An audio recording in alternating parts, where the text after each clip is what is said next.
Okay.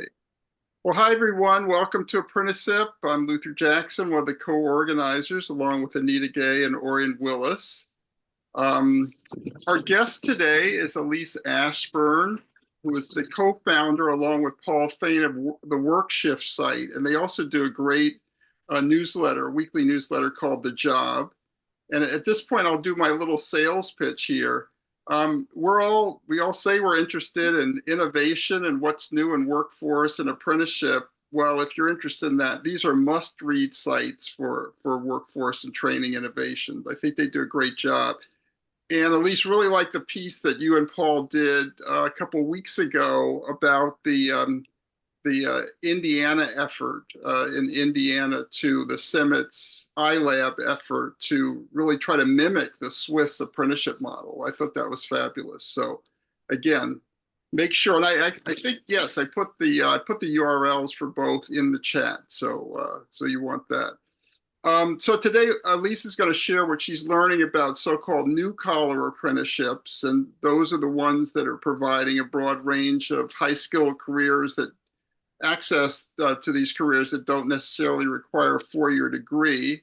But like any great journalist, she also wants to know what we're up to and what we're hearing about. So please share. Um, our agenda will be, I'll lead us through brief introductions. Elise will do maybe a 15-minute or so overview, and then we'll open it up for dialogue, and we'll wrap it up around 5:30. I'll do a little wrap up. But first, let's just start with intros, and I'll just call on you. Elise, you can start. Just name and title, and go from there. Yeah. Well, as Luther said, Elyse Ashburn, and I am the editor of WorkShift. Great. Excited. Great to have you. Anita. Hi, Anita Gay. I'm Workforce and Operations Manager at BVAC Media. Temple. No title, just keeping you guys honest. Great to see you, Temple. Deborah. Deborah Shepard with down in the other South Bay, Los Angeles, South Bay Workforce Investment Board. I recognize some of you. Hello. And we're working with apprenticeships in all these sectors. Good to see you, Deborah. It's Sarah. Thank you. I'm Sarah Holtzclaw. I used to be with the Chabot Las Positas College District, and now I contract with them as well as contract with a Good Jobs Challenge grant in New Mexico and do some work-based learning coordination in New Mexico. Good to see you. Orion? Yeah, Orion Willis, City and County of San Francisco Tech Staff, one of the founders of ApprenticeSIP and also founder of Northern California Apprentice Network. Good to see you guys. Carl. Carl Semino, retired training director, 20 years for the High Grade Training Center, Local 393 in San Jose, currently working as a consultant for 11 Tenths and 66 Training. Good to see you, Carl. Annalise. Hi, everyone. I'm Annalise Gogar. I'm a fellow at Brookings. It's later here on the East Coast, so you're catching me on the street. But I used to be one of the co-founders of this group, and it's exciting to see the great work continue. Thank you, Annalise. Good to see you. Kenan and Karen. Hello, everyone. Good to see so many familiar faces. Kenan. I'm Karen. And we are in Pathway Design's workforce transformation consultancy. Good to see you. Vince. Hello, nice to see all of you. Vince Kohler, Monterey Peninsula resident, and I'm not quite a co-founder. I think I was like hire number 3 in this highly paid group in rewards in just joy for the work itself that we all share. So very nice to see so many of you. Excited about today's event. Thanks for joining, Vince. Rick. I'm Rick Rafey. I'm a consulting director for Creating Coding Careers. Good to see you, Rick. Okay, Elyse, it's all yours. All right. I feel like with this crowd, I actually should just turn it over to you all. I'm honestly really excited to learn as much from you as I have to share. Especially, I feel like I should just let Annalise take over because we talk to her all the time for our reporting. So Yeah, and related to that, Christy Specht, actually, who I think had just left Tech at the time that I talked to her, but she was one of my like very first sources on the growth of apprenticeships in the tech industry. So again, I feel like I have as much to learn from you all as I have to share, but very excited about new collar apprenticeships. It's something that we've basically covered since the inception of WorkShift about 3 years and change ago now. And sort of how I don't know that there is actually sort of a universal definition, but we sort of define these new collar or non-traditional apprenticeships as apprenticeships that are largely outside of the traditional trades and fall into things like tech, healthcare, increasingly teaching, and then advanced manufacturing, which manufacturing has had apprenticeships for a bit longer than some of those other areas. But we've kind of over time been tracking interest and growth in those fields. Tech in particular saw a whole lot of growth, and then that kind of softened quite a bit in 2022, I guess. And the other fields have also continued to grow. We're actually digging into the data from this past federal fiscal year, which just ended September 30th. So don't have that, but sort of when we looked at the previous fiscal year, we continued to see pretty rapid growth in new collar apprenticeships, other than that softening in the tech area, which I think really had to do with sort of, I don't have to tell you all this, but the cyclical hiring downturn that was happening at that time. And so that's been interesting to track and to see. Nevertheless, when you talk about, huge percentage growth, we're still talking about really small numbers, right? And I think that's one of the challenges in these fields. And before I sort of get into that, though, it's been interesting to see the different factors that seem to be encouraging growth in this area. And please, anyone at any point interrupt me if there's something that's not clear or I'm rambling and you want to redirect, because I do want this to be a conversation. But in tech in particular, I think there's a lot of that is driven by a real need to diversify the field, right? So some of it is just pure talent need, but some of it is also a recognition that the talent pipeline is just not as diverse as it needs to be. And that was a real impetus for a lot of the growth there. In manufacturing, you have a lot more of this challenge of it's not, but people see it as kind of a moribund career. It has a bad reputation now. And so I think a lot of the interest in apprenticeship there is about getting people a lot earlier. So they have a lot of interest in youth apprenticeship and sort of raising awareness around what manufacturing jobs actually are today. In teaching, again, really acute shortages. And that's true across all these, right? That this is like being driven by pretty acute shortages and businesses really feeling some pain around needing to recruit in these areas. But with teaching, large shortages, even more retirements on the horizon, and you have this large pool of teachers' aides and other paraprofessionals in the school environment who haven't traditionally had a very good pathway to actually then transition into full-time teaching roles, if that's something that they wanted to do. So we're seeing teaching apprenticeships kind of build up around that. And then in healthcare, you have a range of roles. I mean, some of them are for certified nursing assistants, medical assistants, those types of jobs, but we're increasingly seeing nursing roles as well. And again, that's just sort of the acute need.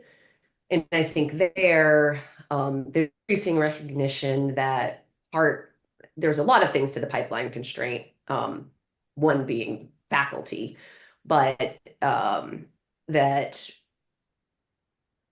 from just like pure numbers, but also particularly from diversity and who you're bringing into the field, you can't expect people to do a 2 or 4 year degree program, to do unpaid clinical and to do all of that as a working adult, because a lot of the people coming in many cases, a single mother, right? Like that's who a lot of people coming into these pipelines are. So I think kind of for different reasons, these kind of disparate fields have really struck on apprenticeship as a way to address these needs. And I don't think I really have to tell you all this, but kind of the fundamental through line there is that you can be paid while you're also learning, right? So, and that you're getting on the job, highly relevant training, and also working towards some sort of a credential, whether that's the apprenticeship credential or increasingly we're seeing the apprenticeship being embedded in degree programs, whether that's a 2-year or 4-year program. So I think that's the real attraction there. And that's kind of the through line and why folks have sort of hit on that as a solution. And then again, we have these big tranches of federal funding, right, that are encouraging a lot of this growth as well. And we're seeing, I think that's where a lot of the interest from state policymakers is coming from. There was already growing interest in this, but now that you have huge investments in infrastructure, clean energy, advanced manufacturing, particularly in the semiconductor fields, I think there's a sense that our current training programs and the existing mechanisms are not able to train people up as quickly as they need to, and apprenticeship seems particularly promising on that. All that said, there is still this huge question of scale, right? And how we get to any sort of scale, because as best we can do the math, these new collar apprenticeships are probably, we're talking tens of thousands across the country, not hundreds of thousands. And honestly, if that, because you've got 650,000 across the entire US. And again, the numbers I'm talking about are in the registered apprenticeship system because that's what we can track. And there are definitely, again, I don't need to tell you all this, there are some real flaws in that data, in sort of how they track things and some challenges with how the state reporting gets rolled up to the feds. And in tech in particular, there's a decent number of sizable apprenticeship programs that are just run completely outside of the registered system. And we kind of call those, little a apprenticeships. But even accounting for all that, we know the numbers are really small. And so that gets to this question of sort of what are some of the big barriers that we continue to hear. And one that I've actually been hearing more recently that hadn't been as much on my radar previously is this idea of sort of a lack of a unified voice. And that there is more of a structure around apprenticeship and more of a history around apprenticeship in the trades. The unions have had a consistent role in that. They have sort of a structure for lobbying, for asking for dollars, and that doesn't exist as much around these new collar apprenticeships. And whether it should be or not, I think sometimes actually those two groups end up being in tension because federal funding hasn't been increasing, or it has been increasing, but it has not been increasing dramatically. Let me say that. And it's inconsistent. So you've got people competing for pretty limited dollars. So I think that can kind of put people in these positions of like, well, wait a second, we're also, middle class, family sustaining jobs, which have significant worker shortages as well. So there's some tension there. I already mentioned this, but the lack of consistent funding is the one that comes up over and over and over again. That most of the dollars for this are grant based. There's very little consistent like FTE funding for the training portion. You kind of cobbled together this money, but you don't know after 3 to 5 years if it's going to exist. So I do think actually the experiment that California is doing around pay for performance is interesting on that, and whether that will bear fruit and allow there to be some sort of more consistent funding for the related technical training piece, right? That's the part that is oftentimes hard to fund and that employers are not necessarily interested in self-supporting. One of the other big issues that we hear, particularly in the tech space, is the lack of capacity among small employers. Because a lot of the people that are running these programs are, they're either apprenticeship intermediaries or they're large tech companies, but they're not necessarily the ones that are going to be hiring the folks. And so how do you get more mid-size and small businesses to be able to support apprenticeships? And I'll talk more about Indiana as I get towards wrapping up, which I promise I will do. But that was one of the challenges that they had. It's also something that we heard recently, actually outside of the tech space, with a program we just wrote about in Kentucky, where they actually went with a non-apprenticeship model for taking people who are coming out of recovery, meaning addiction recovery, and helping them quickly train to be peer support specialists, because it was something that took this like very challenging thing in their life and actually turned it into an advantage, right? That they could do this role. They initially considered doing it as an apprenticeship, and that would have been their preferred model. But the organizations that would have been hiring these folks are only like 5 to 6 people. They already have huge caseloads. And so there was just no way that they could sustain that. So I think that that is a real challenge, is how do you get like the demand, the employers that have a particularly hard time recruiting oftentimes and competing for folks are small and mid-sized, but they don't necessarily have the capacity to run an apprenticeship program. The other thing that we hear all the time is just the lack of standardization, right? That every state has its different rules, and every, apprenticeship intermediary within that state may have different rules if they're also in the position of distributing funds. And some of that is probably to the benefit of the programs, right? Because some of that difference is because there are regional differences and there are different needs in certain metros or in rural areas or in different states, but it makes it extremely hard to build any kind of national ecosystem. And it also makes it really hard, even if you are a large company, if you have offices in a lot of different locations, that you may have to deal with a lot of different regulations to stand up a program and to run it. And then the final thing that I think we hear a lot as a barrier, and this kind of brings me into Indiana, is around youth apprenticeships, which is actually one of the more promising models, right? Because you get students while they're still in the K-12 system, well, before they've already, had a chance to disengage with education. You have the benefit of being able to use some of the K-12 funding to pay for some of the training. Those youth apprenticeships are oftentimes also paired with some sort of community college certificate or eventually an associate degree post-graduation. And again, that can tap into Title IV funding. So it helps a lot with some of the funding aspects of the scalability. And that's the Swiss model, right? That's the one that a lot of people try to emulate, where you're in an apprenticeship for your final couple years of high school and then afterwards. And there's a number of challenges, however, around that in the US. I think one is just hearts and minds, right? We hear over and over again that the College for All message has really gotten through to people.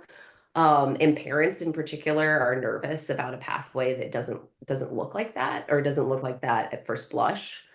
And then also with employers, so I'm going to bring a 16, 17, 18-year-old high school kid into my work environment. I think there's some questions about maturity, depending on the field, particularly if you're talking about something like healthcare or advanced manufacturing. There's real concerns about liability, right? Like having a minor in a high risk situation on a factory floor is very different than having someone who's an adult. And then there's a lot of limitations around the way that the high school curricula is structured here in the United States. And that's where I think Indiana is a really interesting example of both the challenges and now sort of what they're doing that um, maybe potentially actually could make it scale. Um, so they have committed now to doing 50,000 youth apprenticeships or apprentices going through apprenticeship in the next decade. And prior to that, as they were testing this out, they were running 7 different pilot programs that had 450 apprentices in 40 different schools and 100 different employers. And for all of them, they would have to come up with different schedules, ways to transport them to the employers. And because of the way that the curriculum is structured, they couldn't, for the most part, spend like an entire day at an employer. They're only spending like 2 or 3 hours. So you're trying to coordinate all of this. And so they are working towards changing some of their graduation requirements to make it more possible for the students to spend more time on site with the employer, to be able to do that as full days instead of chunks of days. And that is both better for that sort of on the job training, but also allows them to have a more manageable way to transport students to kind of figure that piece out. And so it's really interesting to sort of see how that is evolving.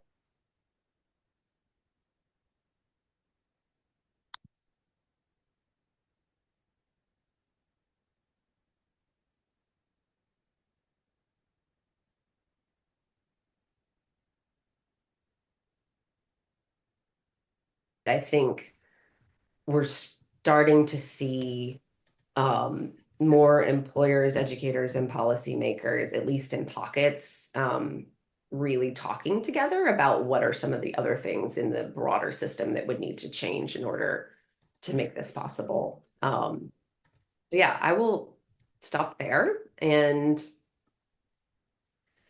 do y'all have questions or your own experiences to share? Yeah, thank you, Elyse. That's a great intro. Just use Mike's beat me to it. He's used the raised hand function. Mike Roberts, go ahead. Absolutely. So I run a high intervention nonprofit intermediary and work like specifically something that kind of resonated and I'm curious about is that we tend to work with a lot of like community schools or like county offices of education in California that are much more open and flexible. And I feel like there's less resistance in that, like entering that K through 12 space than there may be a more traditional high school. The challenge that I'm hearing from them is one that you talked about, which is like no one wants to have anybody on site that's under the age of 18. And what's weird is like we kind of all look at the Swiss model as like the standard when it comes to how we think about apprenticeships, but like in the UK, they don't have any problem having people that are underage working in like what I would consider high risk scenarios. Like when I visited Oxford Hospital, they had folks that were under the age of 18 and they were doing all kinds of stuff that I'm like, whoa, there's no way a company would. So I don't know if it's like insurance or the liability here in the US that's different, but like the same organizations that operate there operate here. And I'm having a hard time squaring this like we can't do it because of it's risky because it's being done in other places and they're trusting people that are in that 16 to 18 range.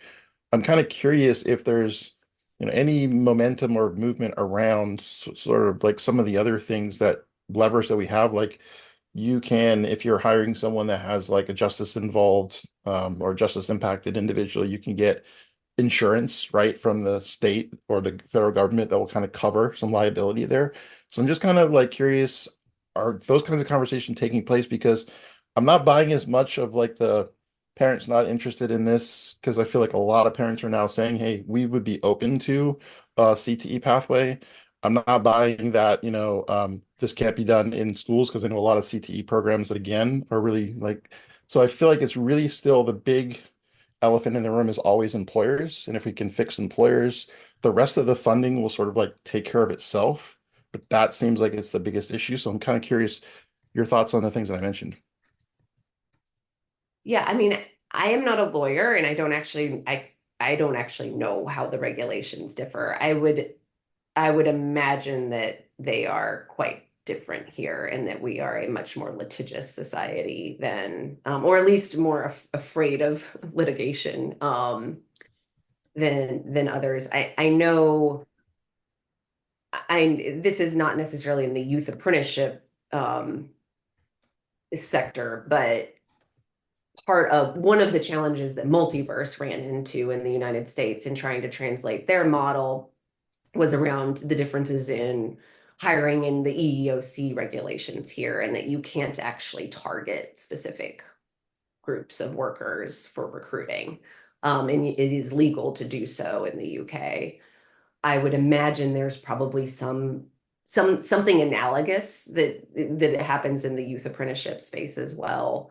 But I honestly don't know. And to answer your question, it doesn't mean people aren't talking about it, but I have not heard of anyone talking about like, hey, could we have some sort of risk pool that's that's an insurance on top of insurance for employers to make them feel more comfortable with doing this. And I think there is a big question to your point, to what I picked up as some skepticism of like, is there actually legal risk there, or is that kind of cover for employers to be like, I don't want to work with a 16 or 17-year-old. I mean, I do think some of it is just questions about folks' maturity, rightly or wrongly. And I don't know why that would be different in other countries other than it's just culturally what's done, right? And so the expectations are different.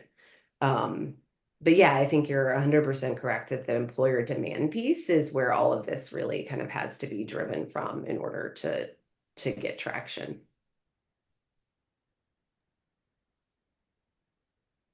I know I was just out in Colorado at this summit called the Human Potential Summit, and they had an insurer there. And they have a very large youth apprenticeship program. They're not bringing high schoolers into a high risk environment. Obviously doing insurance underwriting, but there's again, it just boiled down to like the pain points, right? Like the need was big enough. Their industry also had a kind of bad reputation with young people, like I'm going to be an insurance underwriter, and so it was worth it to them to invest in taking that risk, bringing those apprentices along. And then I think once people try it, I've heard of very few who've stood up a serious program and been like, you know what, the kids just couldn't handle the level of the work. It seems like it works quite well if people kind of take that first step. Thanks, Elyse. Vince. Yeah, thanks, Elyse. I think those are good points, both by you and by Mike. I think sometimes what we see, I do think there are these two types of risks in the way many companies look at youth. And one is sort of the risk that they're exposed to themselves. Can they be injured on the job? And then the risk of like, do they have access to information that they shouldn't? And what's the risk there? And clearly, we are looking at this differently in the US than in other countries. But I do think there have been solutions to most of the problems, either by having the risk be shared or be borne by someone else. So, for example, having an employer of record be the educational agency, which has a better opportunity to cover the risk, and then and sometimes sort of having certain parts of the job be carved out to say, yes, you can be over here, but not by that machine, and that machine you only get to when you've graduated or you've done all the or you're 18 for that matter. So I think there's solutions to almost everything. I do think sometimes it is a bit of a cop out on the part of employers where they say kind of don't want to go through the hassle, and my legal department's up, but I know what anyway, so I don't want to deal with it. And so I do think only in a way it's the need for talent that will solve that for us. and also showing how another employer is doing it. So I do think that we have to sort of really share every solution, every employer who's come around to persuade another employer to say, no, it's actually okay. And the risk and kids are not riskier than non-kids. In fact, there's evidence that they're riskier. I mean, that non-kids are riskier than kids, if you will. So that there's a technical term. So anyway, I really appreciate the thinking that you've done on this, and I think we all have to collectively find more ways to persuade employer to employer.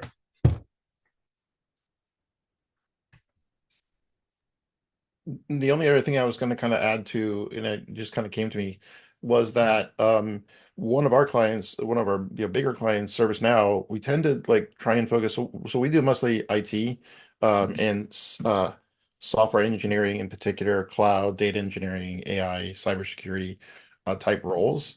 And a lot of the platforms, as part of their just standard operating procedure, their policies, terms, and conditions, are that to use the platform, you must be an adult. You have to be able to consent to a contract.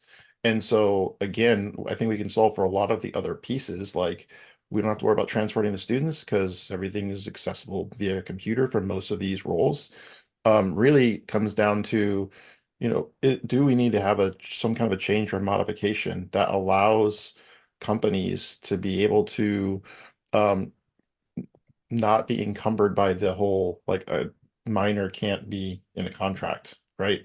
And these are like much bigger things than I can deal with as a, intermediary, even if we're able to, run programs nationally. So to your point, Elyse, it's just one of those areas where I don't know that we have that support and the structure that you might have in the traditional, unionized trade where they're able to say, no, the union shelters all of that, and like we can bring people on, or those kinds of constructs. I just don't know if they're available. And if they are, I think it was Vince's point, we need to be able to like amplify when we see that working to be able to get folks to modify their policies for us to be able to get this to work at scale. Kind of, again, curious, like any thoughts there? Yeah, I mean, that's really interesting. I will own up to the fact that that is the first that I've heard that as a barrier specifically for youth apprenticeships in tech. That, I mean, it makes perfect sense once you say it, but that the platforms require you to be 18 and to be able to legally consent to a contract. And I mean, one would think perhaps that a legal guardian, if there is one in the picture, could consent on their behalf, but that may just not be the way that their platforms are structured. I know that we talked to some of the big tech companies about their apprenticeship programs, so I'm happy to put that question to them. It's an interesting line of reporting for us, honestly. So I'd love to dig into it more and figure out what that looks like. But I don't, it's the first I'm hearing of it. So I don't think I can add much to what you've already said. Thanks, Elyse. Carl, and then Kenan and Karen.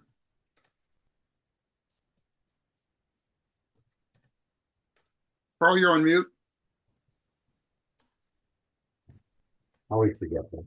From my experience at the pipe trades, I mean, one of the reasons that people are a little, I don't know, reticent about the younger group is that the reliability issues are there. I mean, for lack of a better word, there's just a lot of goofballs that come to us when they're real young. They're not they're just not, they don't behave like adults, and they don't get to work on time. They don't understand why they have to. Not all of them, mind you, but it's a bigger problem with that group. I mean, the average age of an apprentice in California is 28, and I think that's one of the reasons is that they don't engage in apprenticeship until later. Typically because mom and dad try to convince them to be able to go through college. But to kind of bear out what I'm saying, and when we were building a pre-apprenticeship program recently, and we were talking to employers, it became very apparent that one of the most important parts of that pre-apprenticeship for the employers was soft skills, durable skills. making sure that they knew that these young people knew that they had to be at work on time every day, and that they had to have a right attitude. All that was an entire week of a 4-week program with durable skills. Also, one more thing, real quick. You said a few things about the union programs. I think that people don't understand that the union building trades apprenticeship program, they don't. I think people think that like seniority is a big problem. There is no seniority in building trades apprenticeship programs. It's not first in, last out. It's all merit based. And the other thing is there's a lot of um, small businesses and medium-sized businesses in the union programs because they have access to a trained workforce, so they can play like the big boys in and out. When they have jobs, they can hire up. When the jobs go away, they can lay off and not lose people. And the benefit for the people that are in the union is when they get laid off and when they get hired to different employers, it doesn't affect their pensions and their other benefits, their health and welfare benefits. So some of these big, like manufacturing and tech, I mean, they really have the capability to set up some kind of, if you don't want to have a union, you could call it a guild, you could do whatever you want, but you need a clearinghouse so that people can be hired, be laid off, and not lose what they're going to have every time they get laid. That's a big chunk of the problem, especially with tech, is that's kind of a lot like construction, where they have these big projects and they bring on a bunch of employees, and then as that project wraps up, they lay off, and so you see a lot of this flexing back and forth. Anyway, that's just my 2 cents. Thanks, Carl. Kenan and Karen. Hey everyone, and thank you. This is like hitting my LinkedIn profile to find people that we should all be talking to about this. My question is around really what happens at the school site, and it's really around master scheduling. As someone who's been in OUSD, been in a high school setting, I know how hard it is just to get principals, teachers, administrators down with a adjustment or get them as proponents for an adjustment to the master schedule that includes what you said, like an entire day out of school for a site, for either being on site for training or training elsewhere. Have you seen outside of like community schools where, I mean, Mike, you're absolutely right. They're a little bit more flexible. They have to be flexible with their time. Ways in which districts have leveraged some of their other opportunities that happen outside of the school, like dual enrollment or, like ways in which they get learning to happen outside of the 9 to 5 school day, as if that were a term. Yeah, I mean, we're definitely seeing it's still small, but a movement towards having apprenticeships embedded in dual enrollment programs, right? And that was actually one of the other things that I was going to mention in my opening, and I forgot to, that like I don't know if y'all have seen the latest enrollment numbers from the National Student Clearinghouse, but those just hit this week, and overall undergraduate enrollment is up, but it's almost entirely because of enrollment in certificate programs and dually enrolled high school students. We're still seeing huge growth in high school dual enrollment. And a lot of that is still in sort of what you think of as kind of the traditional college bound type programs, but it is increasingly in CTE. I think some of the folks that we talked to said it's probably around a third at this point. And I do think that model of being dually enrolled and also in an apprenticeship program is one that a lot of folks are looking at, right? And I think it also helps with some of the concerns, whether it's coming from parents or from others around the optics of tracking, right? If you are also still working toward a degree as part of the program, if that's a a structured part of that pathway. I don't know enough. I now dip into K-12 because we care about that whole pipeline, but I am not a K-12 reporter. I never have been, because I think it's insanely complicated. So I know nothing about master scheduling other than it's really hard. So I don't know a lot of examples. I haven't heard of a lot of places other than Indiana that are making that dramatic of a change possible, or at least looking at it.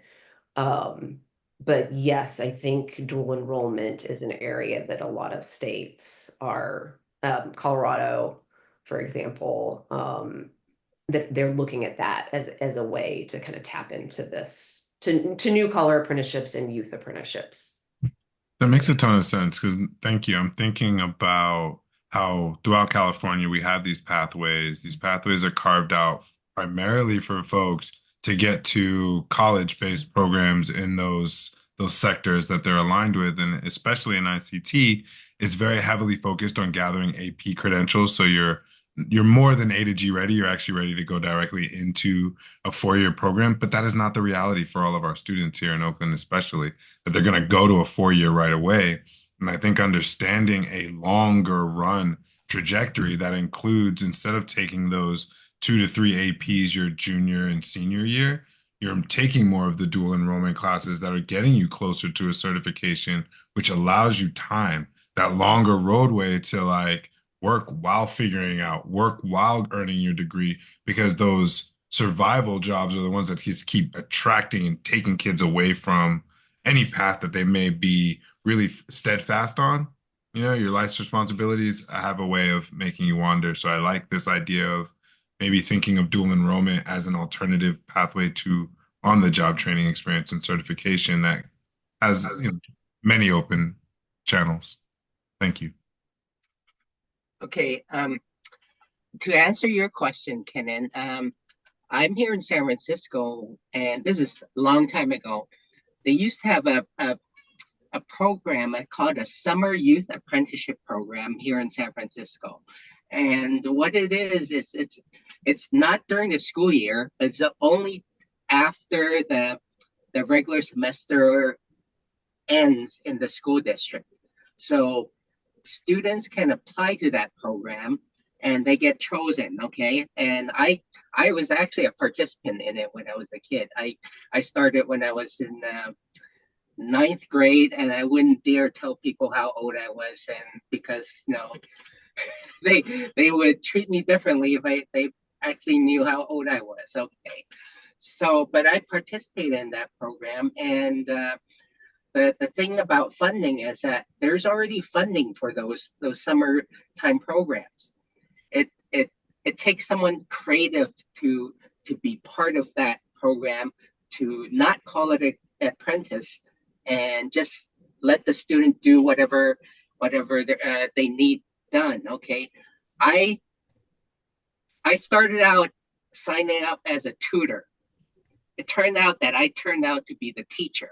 Okay, and so that's why I didn't dare tell people how old I was, because I was teaching kids on topics that I just learned months or a year or two ago, and it was still fresh in my mind. And they thought, hey, I knew it so well, you can teach the whole classroom of kids. Okay, so that's what I did. Okay, but the thing is that can run concurrently with the high school crowd, where the city has the funding for these programs, but it takes the person running that program to carve out this niche and maybe call it apprenticeship or not. Okay, but the job description is the actual need of the position. In my case, I was hired as the tutor, but I turned out to be the teacher. Okay, so that's one avenue, and another avenue is once you get on that track, you can have more criteria filtering the students to go up in different levels of apprenticeship in high school, where you say, okay, if you take certain AP, or if you're good in math, or you can go demonstrate that you took some college courses while you're in high school, or took some AP classes, then you can participate in a certain type of apprenticeship program like at UCSF or something. And I actually enrolled in one of these. And at that time, I was trying to get in to learn how to clone things. Okay, so but it turned out different, and I ended up working in another hospital. But the thing is that the student needs to show a level of maturity and demonstrated skills and commitment to the program, so that a place like a hospital, a company, or whoever will say, okay, we can use this person.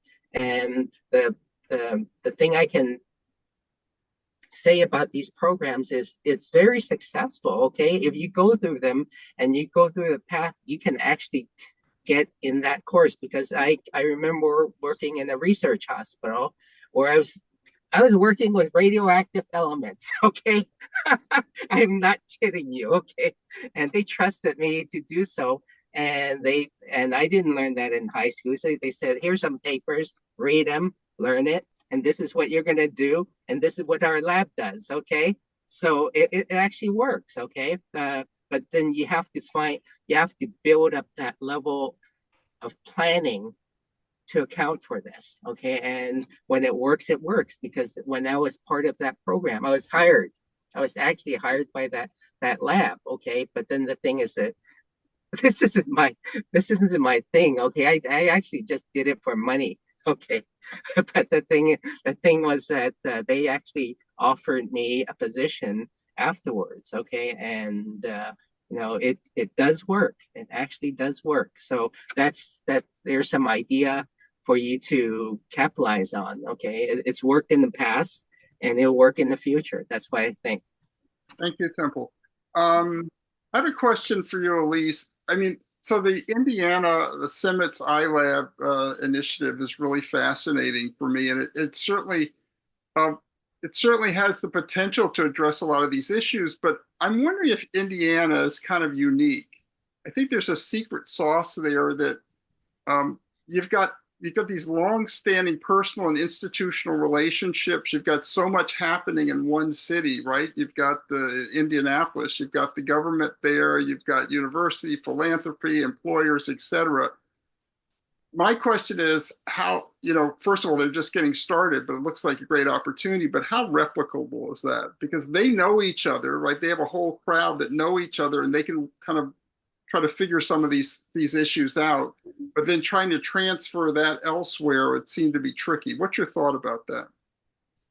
Yeah, I mean, I think that's fair. And I think a key piece of that was that a philanthropy was willing to fund this, right? That they're not necessarily experimenting with government dollars to start. It's coming um, from private philanthropy. I mean, I think that's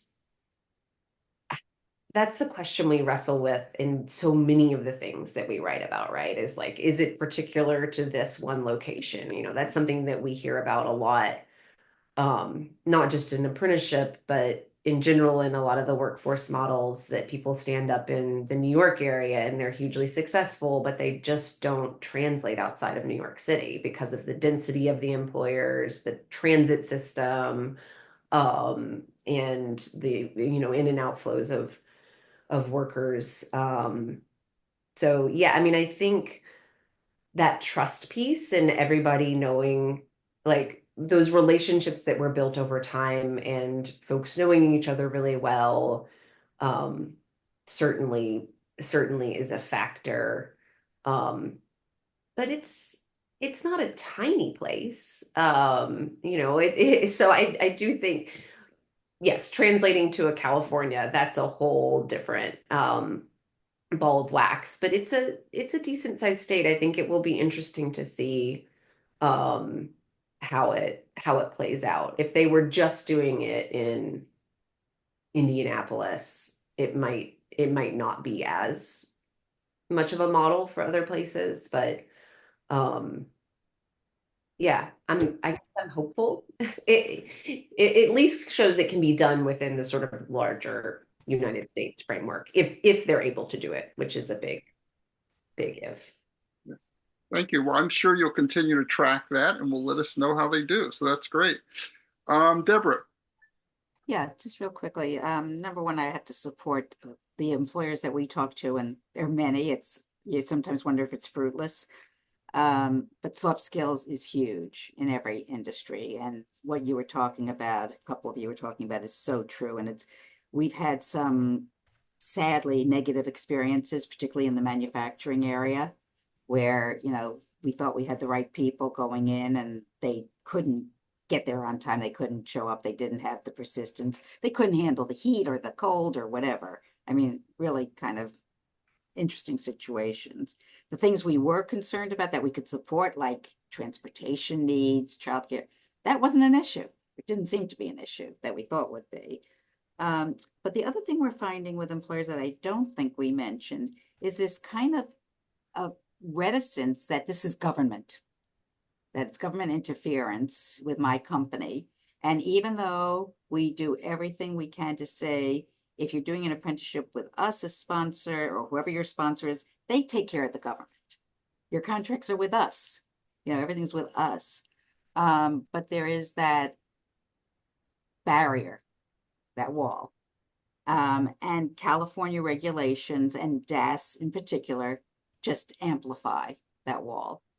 So we've had many conversations, as many of you know, with Adele, with others there, whether it be about Koya, the youth, or whether it be everybody else.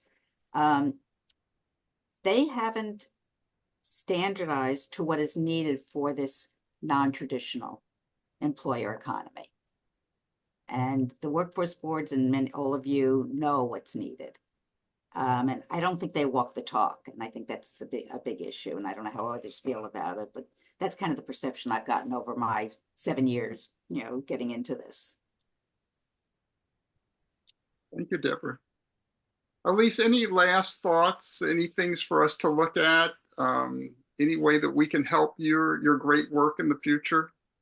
Yeah, I mean, I was just going to sort of +1 on the durable skills piece. That's something that we hear over and over again. In fact, my colleague Paul wrote a specific piece on that, recently, that was looking at this idea of just the skills of being in an office or that sort of environment. Brent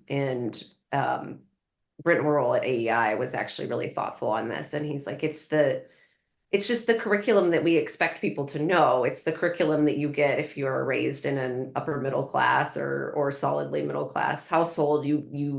And we just expect people to know certain things about how to operate in an environment. And if you've never actually been exposed to that environment, how would you have the skills to do that? And that no one has actually really developed a deliberate curriculum around that. There's certain durable skills, certainly, that we have curricula around. And I think that's an interesting point. One of the things that Kentucky is doing, again, it's not an apprenticeship program, but a short-term training program for folks.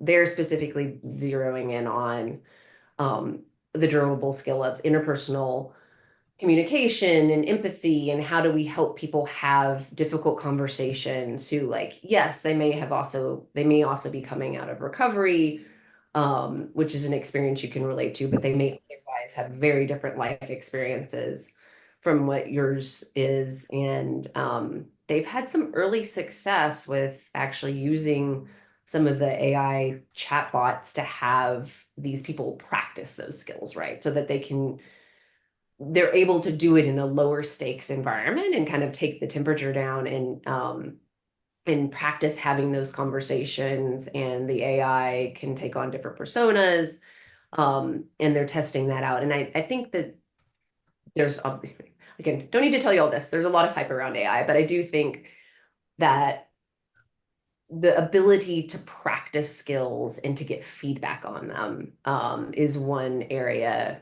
that AI could make it much more affordable to embed that in a much wider range of workforce training programs than we can do right now if it's a person that's having to do that back and forth with you and give the feedback. So yeah, just to the point of durable skills, that's something that we hear over and over again.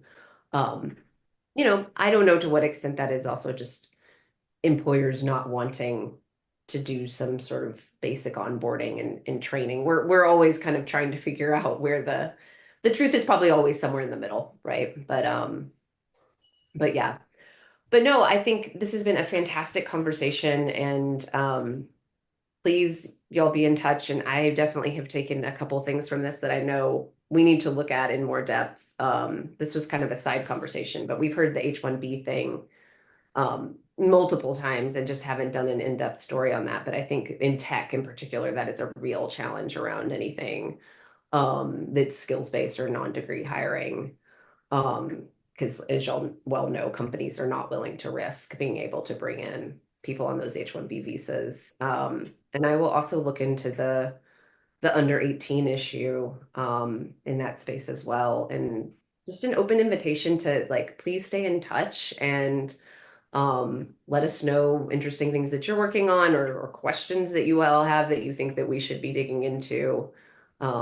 You're the ones actually doing the work. So it's great to connect and hear from you all. Thank you. That was really good. Really appreciate it. And again, folks, do keep in touch. The URLs for WorkShift and the job are in the chat, so take advantage of that. And thank you, Elyse. Really appreciate it, and hope that we'll see you again. Yeah. Thanks. So just a little, just to wrap up quickly, in December, we're actually going to do something radical in this post-COVID era, which is actually to try to get back together again in person. The reason we're called ApprenticeSIP, because we used to sip adult beverages in cool bars in Oakland and San Francisco, and we'd like to do that again. So stay tuned for that. We'll get back to you for that. We'll, as always, send a recording out to everyone. And again, yeah, keep in touch. Any ideas you have for future topics, we'd love to entertain them. You all know how to reach me. So thank you, everyone. It's great to see you. And yeah, take care.